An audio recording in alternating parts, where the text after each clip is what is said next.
আসসালামু আলাইকুম বন্ধুরা, আশা করি সবাই ভালো আছেন।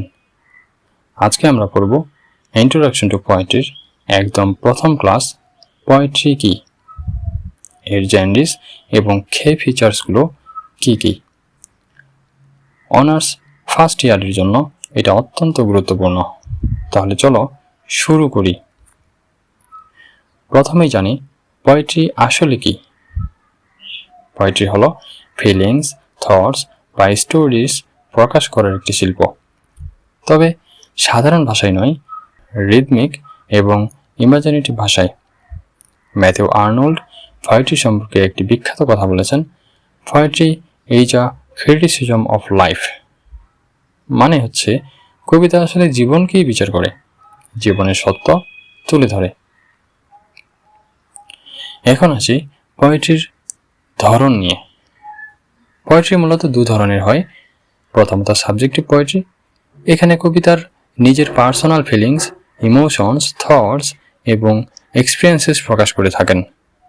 মানে কবির ইনার ওয়ার্ল্ড অথবা ভেতরের জগৎটাকে এখানে মূল ফোকাস করা হয়ে থাকে। দ্বিতীয়ত অবজেক্টিভ পোয়েট্রি, এখানে কবি বাইরের জগতের কথা বলে থাকেন, স্টোরিজ, ক্যারেক্টার্স, ইভেন্টস এগুলো নিয়ে লেখেন। এখানে কবির নিজের পার্সোনাল ফিলিংস থাকে না, এটা ইমপার্সোনাল এবং ন্যারেটিভ। এখন দেখব সাবজেক্টিভ পোয়েট্রির জেনারিসগুলো কী কী হয়ে থাকে। প্রথমত লিরিক। লিরিক হলো একটি ছোট ইমোশনাল কবিতা যেখানে কবি তার পার্সোনাল ফিলিংস প্রকাশ করেন। দ্বিতীয়ত সনেট। সনেট হলো মাত্র 14 লাইনের একটি কবিতা যেখানে সাধারণত লাভ বা অন্য গভীর থিমস নিয়ে পার্সোনাল রিফ্লেকশনস থাকে। তৃতীয়ত অড। অড হলো একটি লম্বা এবং ফর্মাল কবিতা যেখানে কোনো স্পেসিফিক পার্সন, প্লেস বা থিংকে নিয়ে গভীরভাবে লেখা হয়। চতুর্থত এলিজি। এলিজি হলো একটি মৌনফুল বা স্যাড কবিতা, সাধারণত কোনো মৃত মানুষের জন্য এটি লেখা হয়ে থাকে। অবজেক্টিভ পোয়েট্রির জেনারিসগুলো কি কি আমরা এক ঝলকে দেখে নিই। প্রথমত ইপিক। ইপিক হলো একটি দীর্ঘ ন্যারেটিভ কবিতা যেখানে কোনো হিরোইক ফিগারকে নিয়ে লেখা হয়, সাধারণত কোনো জাতির কালচারাল বা ন্যাশনাল ইম্পর্টেন্স এর ঘটনা নিয়ে। দ্বিতীয়ত ব্যালাড। ব্যালাড হলো একটি ন্যারেটিভ কবিতা যেটা গল্প বলে, এটা গাওয়ার জন্য তৈরি ড্রামাটিক ইভেন্টস নিয়ে লেখা হয়। তৃতীয়ত ড্রামাটিক মনোলগই।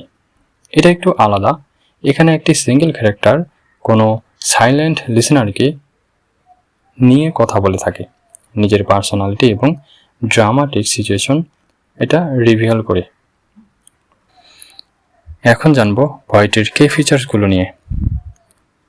পোয়েট্রির কে ফিচার্স মানে কবিতাকে কবিতা বানাই কোন বিষয়গুলো, সেটাই আমরা এখন দেখব। প্রথমে যদি দেখি রিদম অ্যান্ড মিটার, কবিতায় একটা মিউজিক্যাল কোয়ালিটি থাকে, বেডস এবং সিলেবলস দিয়ে এই রিদম তৈরি হয়। দ্বিতীয়ত ইমাজেরি। ইমাজেরি মানে এমন ডেসক্রিপটিভ ওয়ার্ডস যেগুলো আমাদের 5টি ইন্দ্রিয়কে স্পর্শ করে, আমরা যেন চোখের সামনে দেখতে পাই। তৃতীয়ত ফিগার অফ স্পিচ, এটা অনেক গুরুত্বপূর্ণ। সিমিলি, মিটাফোর, পার্সনিফিকেশন, সিম্বলিজম এগুলো সবই ফিগার অফ স্পিচ। চতুর্থত ইমোশনাল এক্সপ্রেশন, কবিতা সবসময় গভীর হিউম্যান ইমোশনস প্রকাশ করে, যেমন লাভ, গ্রিফ, বিউটি, নেচার এই ধরনের বিষয়গুলো।